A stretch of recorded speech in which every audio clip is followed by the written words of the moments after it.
Hoje é dia de falar sobre empresas da Bolsa. E essa aqui ganhou bastante holofote ao longo de todo o ano passado de 2019. E como é que será que ela está se saindo no comecinho de 2020? É isso que eu e você vamos ver juntos agora. Hoje é dia da gente falar sobre a PetroRio.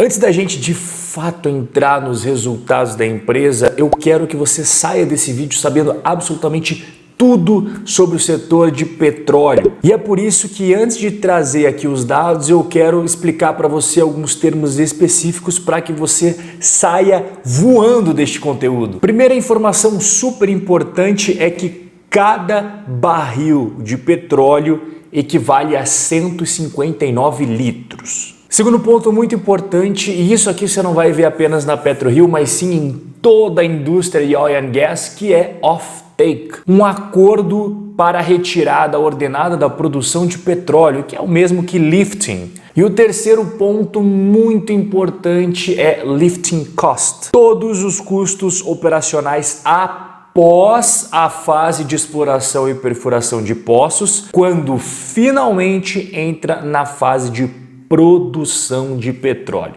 Eu não expliquei isso daqui à toa, daqui a pouco você vai entender como que tudo isso se encaixa na PetroRio, mas agora a gente tem que entender quais são os ativos que a empresa tem no seu portfólio. O primeiro ativo é o Campo de Polvo, localizado a 100 quilômetros da cidade de Cabo Frio, no Rio de Janeiro. Ele foi o primeiro ativo de produção da PetroRio. O segundo ativo é o Campo de Frade, localizado na Bacia de Campos, que fica a 172 quilômetros de distância daquele primeiro campo que a gente viu, que é o Campo do Polvo. E o terceiro, mas não menos importante, é o Campo de Manati, que fica localizado a 65 quilômetros de Salvador. Isso aqui é mais voltado para o gás. E no primeiro trimestre de 2020, a PetroRio realizou 2 offtakes, ambos no mês de março. O Campo de Polvo reconheceu a venda de 470 mil barris e o Campo de Frade reconheceu a venda de 982 mil barris. Isso acaba totalizando 1.500.000 barris, que quando você pega o primeiro TRI de 2019 e compara com o primeiro TRI de 2020,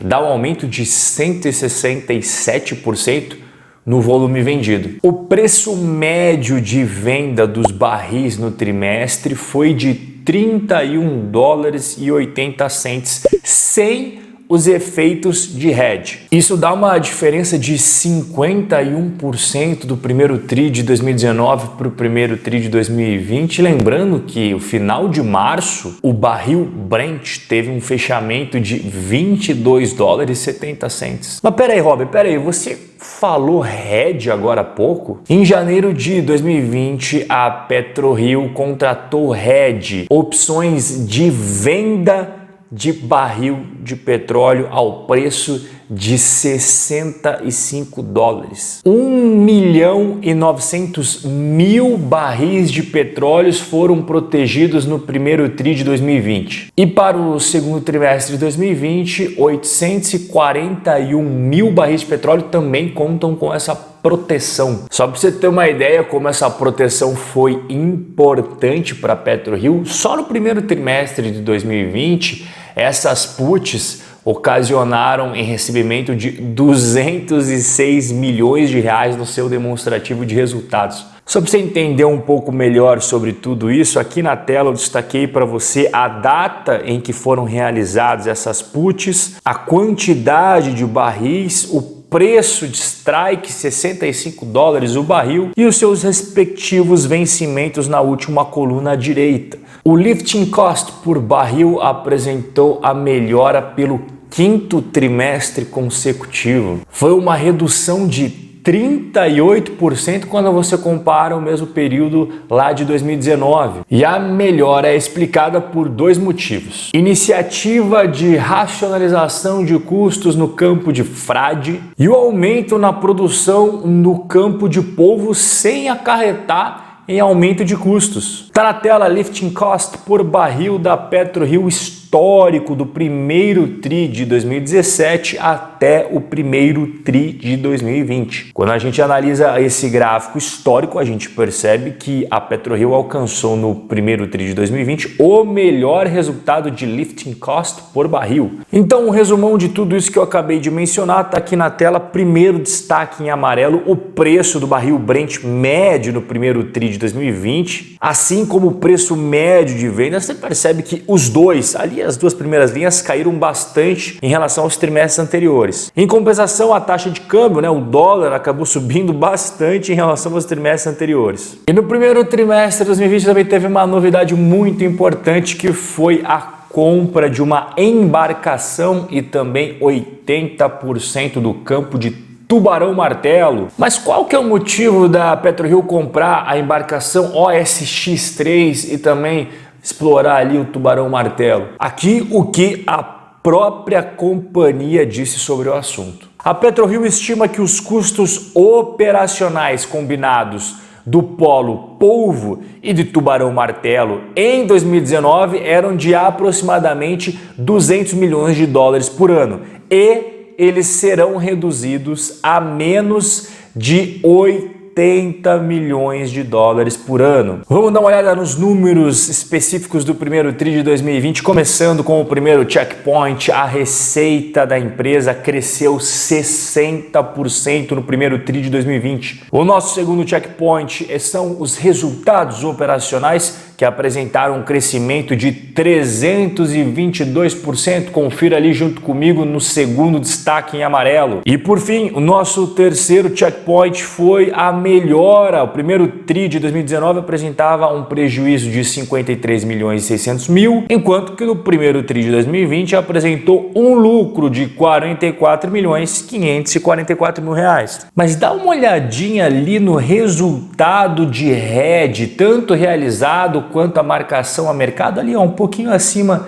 da linha do lucro e também dos impostos de renda. Olha a importância desses hedges para o resultado positivo do primeiro trimestre de 2020. Em resumo, o resultado do primeiro TRI de 2020 da PetroRio é resumido em dois principais pontos. Primeiro, o maior volume vendido por conta da incorporação do campo de frade. Segundo, o resultado das operações de hedge que eu expliquei para você agora há pouco. E o hedge compensou duas coisas: a queda do preço do petróleo e a variação cambial negativa sobre os passivos da PetroRio em dólar. Em janeiro de 2020, a PetroRio assinou um contrato de empréstimo no valor de 100 milhões de dólares. Esse empréstimo é justamente para adquirir a OSX-3, lembra que eu acabei de explicar para você, e também possibilitar a incorporação do campo de Tubarão Martelo. Teve outro ponto muito importante também, que foi a concentração de vendas, tanto no campo de frade quanto no campo de polvo, ao finalzinho do mês de março. Isso acabou resultando em contas a receber de 213 milhões de reais ao final do primeiro TRI de 2020, que é acima dos níveis históricos da companhia. E a variação cambial, que a gente também já viu, acabou afetando negativamente ali os passivos em dólar, que consequentemente impactou negativamente a alavancagem da PetroRio em 159 milhões de reais. E o hedge, que foi realizado no primeiro TRI de 2020, ele entrou positivo no demonstrativo de resultados, mas o dinheiro em si só entrou em abril, ou seja, a grana no fluxo de caixa só vai contar no segundo trimestre de 2020. E por que eu tô falando todos esses últimos pontos aqui? Porque se não fosse tudo isso que eu acabei de explicar para você, a relação dívida líquida EBITDA da PetroRio, que mensura a capacidade de pagamento de uma companhia, não seria 2,3 vezes como é hoje, e sim 0,8 vezes. Por conta de tudo isso que eu acabei de explicar para você, hoje a relação dívida líquida EBITDA da PetroRio está em 2,3 vezes, igual você está vendo na tela, o último gráfico à sua direita. Se não fosse por tudo isso, hoje essa relação dívida líquida EBITDA seria 0,8 0,8 vezes. E não podemos deixar de analisar o oxigênio de qualquer companhia, o fluxo de caixa, e aqui eu separei para você o primeiro TRI de 2020 comparado ao primeiro TRI de 2019. Pulou de 44 milhões e 900 mil reais para 342 milhões 369 mil no primeiro TRI de 2020. E para você conferir os conteúdos exclusivos que eu estou postando no Instagram e também no meu Telegram, basta você clicar aqui embaixo no link na descrição. Chegamos ao fim do nosso bate-papo sobre empresas que possuem ações negociadas na Bolsa de Valores. Espero que você tenha de coração gostado do conteúdo, um forte abraço e a gente se vê no próximo encontro.